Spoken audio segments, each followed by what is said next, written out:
Hey, Allison Verhalen here with AV Writing Services. And today I am talking to you about how to start your blog post, how to write that perfect introduction. So I think we all know at this point how important it is to write a great headline. I've talked about that before, right? That's what's going to convince people to click through to your website. So the headline has to be on point, but so does the introduction. Because remember, you only have 7 seconds to make a great first impression. In the world of blogging, of writing, that introduction is your 7 seconds. Probably less than that if it's going to be a short introduction, but either way, it has to grab their attention. It has to speak to their problems, let them know that you have a solution to their problem, and convince them to keep reading. So that has to happen all right there in your headline, in your introduction. So that can be easier said than done. So I'm going to give you some tips on how you can make sure that you are writing the best headline you can possibly write. So first of all, tell a story. I'm always a fan of storytelling in marketing, right? This obviously should always be related to the pain point that you're solving, right? Don't go off on some random tangent and then be like, by the way, use these tips to, I don't know, spruce up your living room, right? It has to be related to the rest of the content. It has to lead into it in an organic way. Otherwise, people are going to be like, well, that's great, but what does this have to do with what I came to this blog post for, right?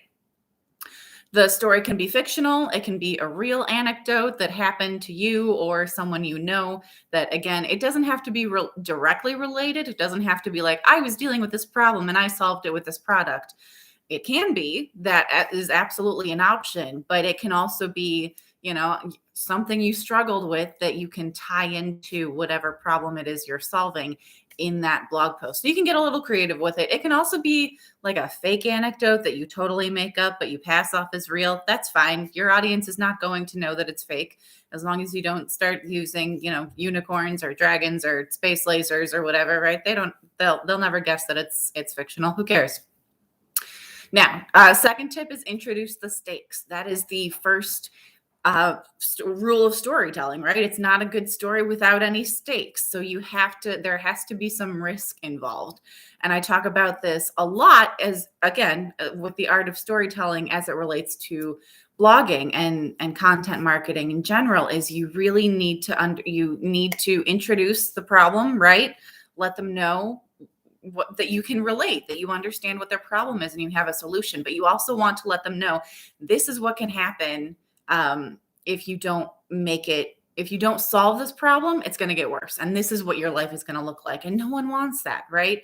So that leads into my third point, actually, which is raise the stakes. So you've got this problem. Here's the pain point. This is the risk you're facing. If you don't solve it, it's going to get even worse. And now you're over here and you have this bigger problem to deal with, or the same problem, but it just grew, right? It multiplied. So raise the stakes. Don't be afraid to let them know that if they don't solve this problem, things could get worse for them. So absolutely put that out there. Asking a question in the introduction, one question. Keep it to one question. I have seen so many people just fill a blog or a whole paragraph with questions like, don't you hate it when this happens? And what about such and such? And did you know about this over here? It's exhausting and no one cares. It's boring. They're going to click away because you're not solving their problem for them, right? They're like, I came to you for the answers. Why are you asking me all the questions that I'm asking when I came here, right? So you can ask one question. Personally, I hesitate to ask a question in my own content or in my elevator pitch. I've heard other people do it and I hate it because I think it sounds like those really sleazy commercials with the bad actors that are like, don't you just hate it when you have this problem? Don't you wish there was something to solve that problem? Well, let me introduce you to XYZ, right? I hate it. I think it's so corny. But I do think there's a good way to go about it. So there's in a wreck need a check advertisement, right? For the personal injury attorneys, right? Admittedly, it's stuck in my head because it rhymes, right? The in a wreck, I don't think is a great example of a question, just because, were you in a wreck? Yeah, why? What does that have to do with what you're going to tell me, right? By contrast, you could say some question about, are the bills piling up? How are you going to pay all those medical bills, right? Or wouldn't it be great if you could focus on healing instead of worrying about how you're going to pay all those medical bills, right? You could ask a question in a way that presents the solution, and then they're like, "Oh, hey, yeah, that would be great." So absolutely keep that in mind. So there's a good way to go about it, but be really, really intentional if you decide to ask a question. Don't just put a random question out there, because that's not helpful. Present an interesting fact or statistic. So, for example, if you're a divorce attorney, you can talk about, like, hey, did you know that the U.S. has like the sixth highest large divorce rate in the country, right? Just put something out there, and then you can use that to lead into whatever it is that you're talking about in your blog post. Again, make it relevant. Don't talk about divorce in your fact or statistic and then go into talk about, personal injury, right? That there's not related. So make sure that it is related, but also interesting, and maybe something someone did not know. We're all here to learn stuff, right? That's why they came to your blog. So if you can present something really quick and easy and interesting, it'll keep them reading. Take a stand on something, and it could be controversial. It's totally okay to be controversial. I actually encourage you to be controversial in your industry, as long as you can back up what it is that you're saying. So I used the example of a while back. I was reading a blog post on this content strategist that I really admire, and she said, you should absolutely do this. This is super important. And then I later on, I think like that same week, I read another blog post by another SEO strategist that I really admire. And he took the exact opposite stand. He was like, no, this is not important. You don't need to worry about it. Here's why. Right. So that left me kind of like, I don't know who to believe anymore. Right. But each of them had a reason, several reasons actually, right? A whole blog post of reasons as to why they were taking that stand. So I don't think that the stand that you take matters as much as being able to back up what it is that you're saying. Don't be controversial just for the sake of being controversial. Have a reason as to why you're saying this. That can be really interesting. I know I've had some of my highest read blog posts have things that are like, don't worry about this. Don't do this. Everyone is telling you to do this. Don't do this. Here's why.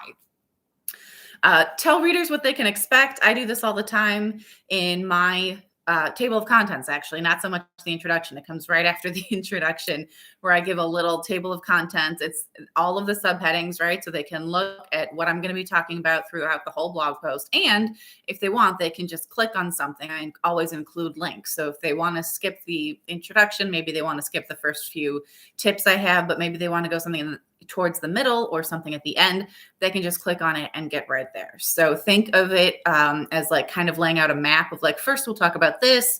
A lot of people do this, especially with the long blog posts. First, they talk about like what this is, and then they talk about why it's important, why you need to care. And then they go into the details of how and why you need to deal with this, right? Laying all that out in your blog post at the very beginning of your blog post is great, because then readers know what to expect. And again, if they're like, I already know what this is, I already care about it, I'm here for the tips, just take me to the tips. That's when you provide that link that will take them straight there. So that's a great way to start it out. And my last tip is to write the introduction last. I usually find that I rewrite the introduction more than I rewrite any other part of my blog post, just because it is so important.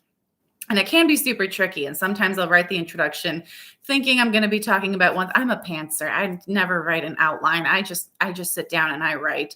So sometimes I think it's going to be about one thing, and then it ends up taking me in a slightly different direction, right? It's always the same category. I do my keyword research. I make sure it's covering a certain topic, but sometimes it veers off a little bit, and then the introduction isn't as relevant as I thought it was going to be. So I have to go back and rewrite the introduction.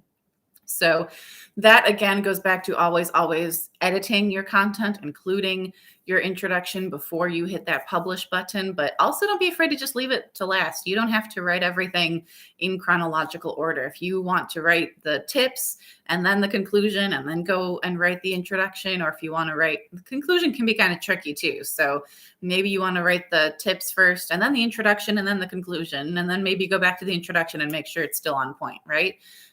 Absolutely feel free to do that. You can do this in whatever order is comfortable for you. So that is it. Those are all my tips for writing a killer introduction that's actually going to get readers' attention and convince them to keep reading your blog post. So if you have any other questions, you can always reach me at info@avwritingservices.com. And if you want more tips like this, they are all on this channel, this YouTube channel, and they are also all over at my blog at avwritingservices.com. Otherwise, have a great week and happy blogging, everyone.